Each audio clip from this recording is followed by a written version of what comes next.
네, 묵상 간증 내 입에 주신 말씀입니다. 저는 대기업 임원으로 주말도 없이 하루 16시간 이상 근무했습니다. 그렇게 오직 회사 일에만 몰두하다 보니 가정에서는 부재중 남편이자 아빠였습니다. 그러다 아내에 대한 무관심과 회피, 그리고 제 아내 뿌리 깊은 교만으로 가정을 깨뜨리고 이혼했습니다. 하지만 아내가 예수님을 믿고 말씀 공동체로 인도되면서 저희 부부는 5년 만에 재결합할 수 있었습니다. 그러나 저는 발람이 바알의 산당에 올라 이스라엘 백성의 진끝까지 보듯이 주일에도 여전히 출근하며 교회에 가는 아내와 아이들을 보기만 할 뿐이었습니다. 아니, 속으로는 발락의 지위와 권세, 돈과 행복을 꿈꾸고 있었습니다. 그러다 저는 아들의 전도로 교회에 출석하게 되었는데, 그렇게 주일 예배만 드린 지 1년이 다 되어갈 즈음 예수님을 영접하게 되었습니다. 그 교회에서 양육을 받으며 소그룹 브리더로 세워졌습니다. 하지만 회사에서의 역할도 커지면서 큐티를 점점 형식적으로 하게 되었습니다. 그러다 어느 날 하나님이 저의 외식하는 믿음과 교만을 멈추게 하는 사건을 주셨습니다. 대기업 임원으로서 하루아침에 권고사직을 당한 것입니다. 발람처럼 세상에 한 발 걸치고 있던 저로서는 이 일을 감당하기가 너무 힘들었습니다. 하지만 제가 야곱의 티끌같이 약한 존재임을 고백하고 그동안 내려놓았던 말씀을 다시 붙잡았습니다. 그리고 공동체에서 양육을 받으면서 세상의 발락과 동행하는 저의 교만하고 가증한 죄성을 깨닫고 회개하게 되었습니다. 이 우상 숭배를 끊고 여호와께서 내 입에 주신 말씀을 날마다 묵상하니 하나님이 저를 소그룹 리더로 세워주시고 딸은 신결혼하게 해주시고 ADHD로 힘들어하던 아들까지 청년부 소그룹 리더로 세워주셨습니다. 세상의 어떤 저주도 축복으로 바꿔주신 하나님 감사합니다. 적용하기입니다. 딸과 사위가 부부 소그룹 모임에서 항상 묻고 나누며 가도록 매주 10분 이상 기도하겠습니다. 믿지 않는 누님들에게 매달 큐티인을 보내드려 내 입에 주신 말씀을 전하겠습니다. 네, 여기 정말 이렇게 외식하는 믿음, 교만을 멈추게 하는 사건 하나님 주셨는데 대기업 임원으로 하루아침에 권고사직을 당했다고 하잖아요. 감당하기 너무 힘들었지만 야곱의 티끌같이 약한 존재임을 고백하며 말씀을 붙잡자 이렇게 회개하게 되었고, 또 우선순위가 바뀌게 된 거죠. 우선순위가 보니까 자신은 소그룹 리더로 세워진 거, 딸은 신결혼하게 된 거, ADHD로 힘들어하던 아들까지 청년부 소그룹 리더로 세워진 것이 이제는 보는 또 이렇게 관점도 바뀌게 되었음을 보여주고 있습니다. 오늘 말씀 제목은요, 티끌 같은 나를 인정하면 이라고 잡은 이유는 23장 10절에 야곱의 티끌을 누가 능히 세며 야곱 이스라엘 백성들이 티끌과 같이 많아졌다라는 거거든요. 근데 저와 여러분들이 티끌 같은 존재임을, 연약함을 인정할 때 하나님은 티끌같이 많게 해주신다라는 그런 부분들로 이렇게 제목을 잡아봤는데요. 먼저 민수기 22장 36절을 보면요, 발락은 발람이 온다함을 듣고 모압 변경의 끝 아르논가에 있는 성읍까지 가서 그를 영접하고 해서요, 이 모압 왕 발락이 메소포타미아 그 이방인 선지자 발람이 온다라는 소식을 듣고 모압 변경의 끝 아르논가에 있는 성읍까지 갔다고 하는데, 여기는 모압 영토 끝 그 북쪽 경계에 있는 곳에 가서 직접 이렇게 발람을 영접합니다. 이 발람은요, 메소포타미아에 있었던 이방인 선지자였기 때문에 600km가 넘는 먼 거리를 이렇게 여행함으로써 모압 왕 발락에게 갔다라는 거죠. 잘못된 길임을 알았음에도 불구하고 갔죠. 왜 그렇겠습니까? 그 안에 욕심이 있었기 때문이다라고 할 수가 있는 거예요. 우리가 진짜 하나님의 뜻이 무엇인지 알면서도 이렇게 타협하는 부분들이 있음을 이 발람의 모습을 통해서 봐야 합니다. 정말 분명하게 하나님 뜻인 거 알아요. 그런데 내려놓지 못하는 그 욕심이 이 뒤에 숨겨져 있기에 정말 이렇게 600km를 넘는 거리를 가고 있는 이 발람의 모습이 잘못된 것을 알면서도 쉽게 끊지 못하는 이 모습이 우리들의 모습일 수 있다라는 부분인 것이죠. 네, 그리고 우리가 또 이런 거 얼마나 좋아합니까? 발락 같은 사람이 우리 영접해 주는 거, 참 이렇게 되게 좋아하잖아요. 근데 이런 부분들도 또 우리의 가운데 있지 않는가를 봐야 한다라는 거죠. 그래서 이것에 대한 적용도요, 옳지 않은 줄 알면서도 악인과 손잡고 계속 그 길을 가고 있지는 않습니까? 네, 이렇게 잘못된 걸 알면서도 우리가 쉽사리 끊어내지 못하고 있는 게 무엇이 있냐라는 거죠. 나는 자꾸 누구에게 인정받으려고 합니까? 우리가 이 세상에 발락 같은 사람에게 계속해서 이렇게 인정받으려고 하고 있는 또 이런 모습들이 있지는 않는가를 봐야 한다라는 것입니다.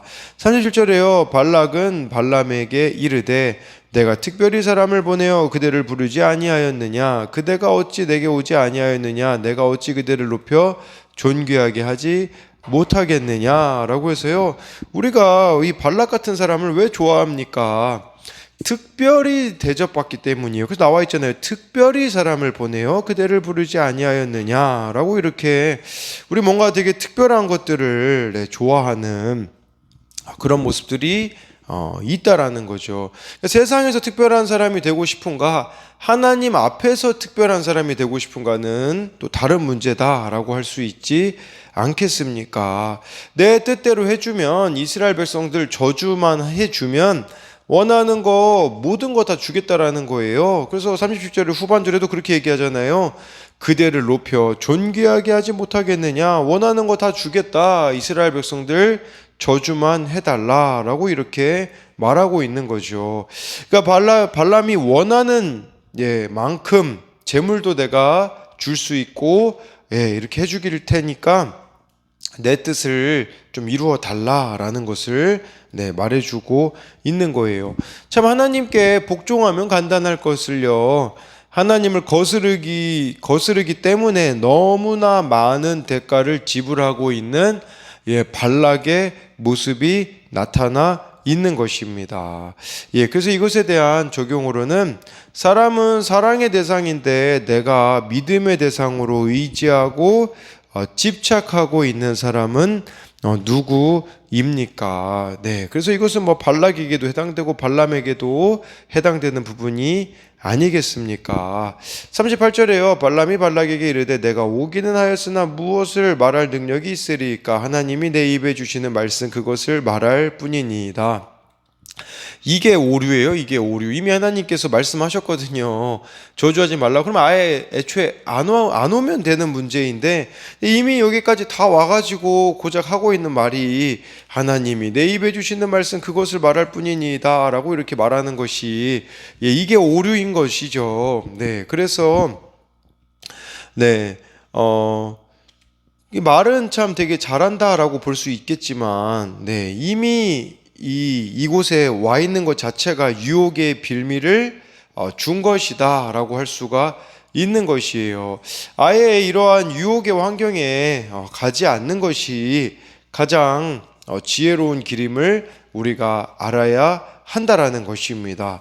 그래서 이것에 대한 적용은요, 아예 피해버려야 하는 유혹의 자리는 무엇입니까? 이 모습은 우리가 창세기의 요셉을 통해서 볼 수 있잖아요. 정말 그 보디발의 아내가 유혹했을 때 아예 그 자리를 피해버리는 이런 모습이 우리에게 요구된다라는 거예요. 이처럼 발람처럼 이미 거기 그 유혹의 자리 다 가버려 놓고서는 하나님 말씀만 전할 뿐입니다 막 이렇게 이야기하는 이런 모습이 있는 거죠. 하나님과 물질을 겸하여 섬기는 발람의 모습이 나에게 있지는 않습니까? 왜 발람이 여기까지 갔겠습니까? 욕심이 있기 때문임을 말하는 것인데, 우리도 이렇게 하나님과 물질을 겸하여 섬기려고 하고 있는 발람의 욕심이 있지 않느냐라는 것입니다. 39절부터 41절에요. 발람이 발락과 동행하여 기럇 후손에 이르러서는 발락이 소와 양을 잡아 발람과 그와 함께한 고관들을 대접하였더라. 아침에 발락이 발람과 함께하고 그를 인도하여 바알의 산당에 오르매 발람이 거기서 이스라엘 백성의 진 끝까지 보니라 라고 해서요. 네, 39절 40절에 보면 최고의 음식까지도 네, 이렇게 발람이 발락을 통해 대접을 받습니다. 예, 그런데 41절에 여기서 좀 두 가지를 보게 되어지는데요. 네, 한 가지는 바알의 산당에 오르게 했다라는 이 부분이에요. 이 바알의 산당에 오르게 했다라는 것은 예, 아닌 것을 알면서도 네, 우리가 가고 있는 오르고 있는 이런 바알의 산당이 무엇이 있는지를 생각해 봐야겠죠. 발람이 거기서 이스라엘 백성의 진 끝까지 본다라고 해서 이게 좀 번역이 잘못됐어요. 진 끝까지 봤다라는 게 아니라 끝부분만 보여줬다 이런 의미예요. 그러니까 이 발락이 이스라엘 백성들 그거 진 끝까지 보여주면 사실 얼마나 많겠어요. 근데 그런 의미가 아니라 딱 끝부분만 보여준 거예요. 끝부분 최소한만 보여준 거죠. 그러니까 이스라엘 백성들 최소한만 이 발락이 보여주면서 저주하라는 거죠. 예, 이것은 우리들에게는 좀 그런 의미가 되는 거죠. 우리도 이처럼 이 발락처럼요, 보여주고 싶은 부분만 보여주려고 하고 있는 경향이 있습니다. 그래서 이렇게 양쪽이 싸웠을 때 있잖아요. 이런 경향이 많아요. 딱 자기가 보여주고 싶은 부분만 이야기해요. 네, 그래서 들려주고 싶은 부분만. 그래서 양쪽 얘기를 들어보지 않으면 이렇게 오해되는 가능성이 많이 있거든요. 이게 인간의 모습 아니겠습니까? 그냥 이렇게 진짜 보여주어야 하는 것은 가리고 숨기고 드러내지 않으려고 하고 있는 이런 인간의 본성을 보여주는 것이겠죠. 그래서 이것에 대한 적용도 보고 싶은 것만 보고 듣고 싶은 것만 듣지는 않습니까? 이것이 또 우리에게도 해당되는 거죠. 정말 봐야 되는 게 있는데 그냥 보고 싶은 것만, 들어야 되는 게 있는데 들으려 하지 않고 듣고 싶은 것만 들으려 하고 있지 않느냐라는 거죠. 보여주고 싶은 것만 보여주고 있지는 않습니까? 라는 이 부분은 진짜 보여줘야 되는 게 있는데 꽁꽁 다 숨긴 채 이렇게 내 체면 상하지 않는 그런 것들만 보여주고 있지 않는가를 묻고 있는 거죠. 아닌 것을 알면서도 바알의 산당에 오르는 나의 악은 무엇입니까? 23장 1, 2절을 보면요, 발람이 발락에게 이르되 나를 위하여 여기 제단 7을 쌓고 거기 수송아지 7마리와 수장 7마리를 준비하소서 하며 발락이 발람의 말대로 준비한 후에 발락과 발람이 제단에 수송아지와 수장을 드리니라 라고 말씀해 주고 있어요. 그래서 여기서 이게 제단 7 쌓고 수송아지 7, 수장 7마리를 이제 발람이 준비해 달라고 하는데 이것은 그 성경에서 말하는 그런 제사 하나님 앞에 드리는 그런 제사는 아니었습니다. 그냥 그 이방 신에게 드리는 그랬던 방식이라고 할 수 있는 것이겠죠. 네, 3절부터 5절까지를 보면 발람이 발락에게 이르되 당신의 번제물 곁에 서소서 나는 저리로 가리이다. 여호와께서 혹시 오셔서 나를 만나시리니 그가 내게 지시하시는 것은 다 당신에게 알리리이다 하고 언덕길로 가니 하나님이 발람에게 임하시는지라. 발람이 아뢰되 내가 7제단을 쌓고 각 제단에 수송아지와 수장을 드렸나이다. 여호와께서 발람의 입에 말씀을 주시며 이르시되 발락에게 돌아가서 이렇게 말할지니라 라고 하는데, 네, 여기서 스스로 이제 언덕길로 올라가는데요. 네, 이 스스로 언덕길로 이렇게 올라가는 이런 것들을 보면 이것도 그냥 이방의 신을 섬기는 방식이었었다라는 것을 말해주고 있는 거예요. 그런데 이런 이방신에게 드리는 제사와 상관없이 하나님이 발람에게 임하셨어요. 근데 이걸 우리가 또 잘못 이해해가지고 아무런 방식으로 그냥 예배드려도 된다 이런 식으로 해석할 건 아닌데, 그러니까 지금 하나님께서는 발람에게 지금 발락이 잘못된 그렇게 것들을 원하는데 바른 것을 하나님이 전해주셔야 되기 때문에 발람을 그 입을 사용하셨다라는 것을 말해주고 있어요. 그래서 5절에 여호와께서 발람의 입에 말씀을 주시며 이르시되 발락에게 돌아가서 이렇게 말할지니라. 이게 우리들에게 좀 필요한 부분이 아닐까라는 생각을 좀 해보게 되었어요. 저와 여러분들의 입에 하나님이 말씀을 주시면요, 어떤 일이 벌어지게 되냐? 적용해야 될 사람이 있다라는 거, 이걸 기억하셔야 돼요. 우리에게 진짜 말씀이 임하잖아요. 그러면 생각나는 사람이 있을 거예요. 그 사람에게 가지 않으면 견디지 못할 성령의 근심이 우리들 가운데 있는 거, 이게 말씀이 임하는 것이겠죠. 그렇기 때문에 성령 충만이 갈등 충만이라고 하는 것도 이거 아니겠습니까? 정말 말씀이 임하였을 때 가지 않고서는 견디지 못하는 그런 사람에 대한 부분들이 나타나 있는 거죠. 그래서 이것에 대한 적용도 매일 말씀을 통해 내 입에 내 삶에 주신 말씀이 있습니까? 네, 6절, 7절에서 6절, 7절에서는 하나만 보면요. 6절은 그가 발락에로 돌아간 즉 발락과 모압의 모든 고관이 번제물 곁에 함께 섰더라. 이거 원어로 보면요, 그냥 지금 막 긴장해가지고 막 이렇게 발을 동동 구르고 있는 그런 발락과 모압의 고관들의 모습이 나와 있고요. 7절에 발람이 예언을 전하여 말하되, 이 예언이라는 것은 좀 이게 번역이 좀 잘못됐어요. 이 하나님의 뜻을 전하는, 물론 하나님의 뜻이 전해지긴 하지만 여기서 예언이라는 단어가 히브리어로 보면요, 격언, 속담이라는 의미예요. 그러니까 다른 선지자들이 하나님의 말씀을 대신 전해주는 그런 개념이기보다는 이렇게 발람이 지혜의 말을 전했다, 이제 그런 의미로 볼 수가 있습니다. 8절부터 이제 10절을 보면요, 하나님이 저주하지 않으신 자를 내가 어찌 저주하며 여호와께서 꾸짖지 않은 자를 내가 어찌 꾸짖으랴 라는 것은 발락이 원하는 것과 반대를 말하고 있는 거예요. 왜냐하면 발락은 발람이 이스라엘 백성을 저주하기를 원했는데 나는 저주할 수 없다라는 거죠. 9절에 내가 바위에서 그들을 보며 작은 산들에서 그들을 바라보니 이 백성은 홀로 살 것이라 그를 여러 민족 중에 하나로 여기지 않으리로다 라는 것은요, 이스라엘 백성들은요 홀로 살 것이라고 이렇게 발람이 말하고 있어요. 이 홀로 살 거다라는 건 무슨 말이냐면 이스라엘 백성은 비교할 수 없는 존재다, 이제 이런 의미를 가지고 있는 거죠. 그러니까 우리도 이런 정체성을 좀 알았으면 좋겠습니다.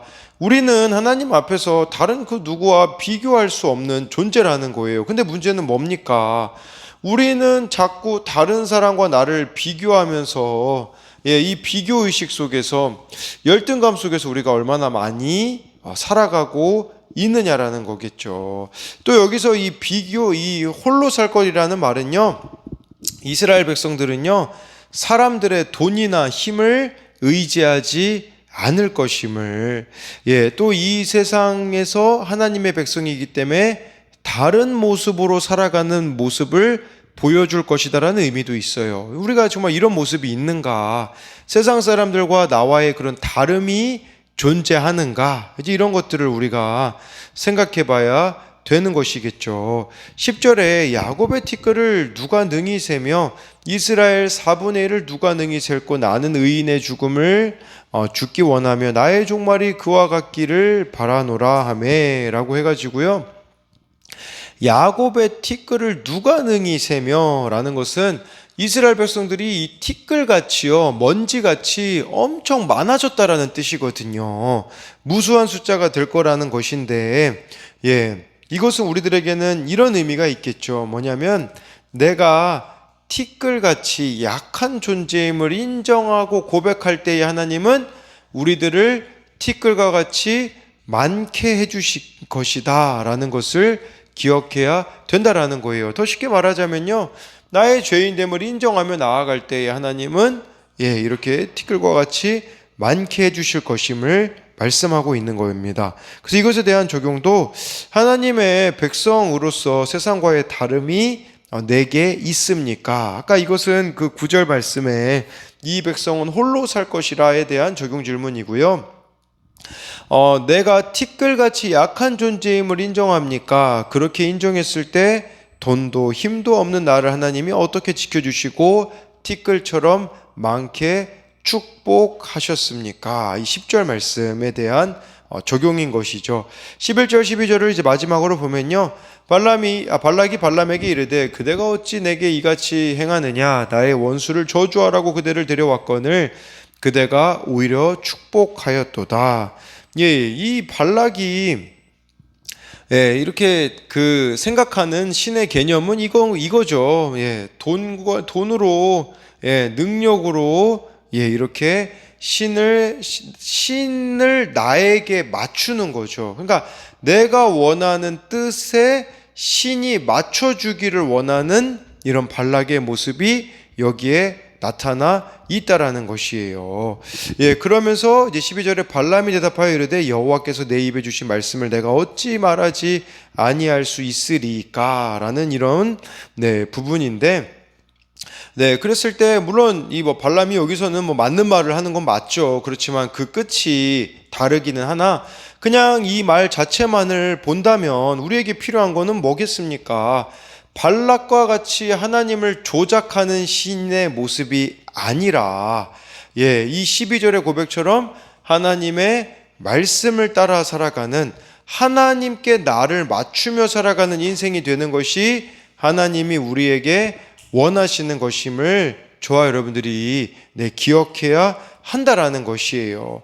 그래서 다른 사람들을 향하여서도요, 우리가 이런 말들을 해줘야 되지 않겠습니까? 그날 주시는 말씀을 따라 좋은 게 아니라고 말할 수 있어야 돼요. 좋은 게 아니라 하나님의 말씀이 가장 좋은 것이기 때문에 거기에 맞춰서 내 삶을 살아가고 거기에 맞춰서 누군가에게 이야기해 줄 수 있는 하나님께 나를 맞추는 삶을 살아갈 때에 하나님께서 오늘 말씀처럼 티끌과 같이 많은 축복들을 허락하신다라는 것을 저와 여러분들이 기억함으로써 오늘도 말씀을 따라 순종하는 저와 여러분들이 되기를 소망합니다.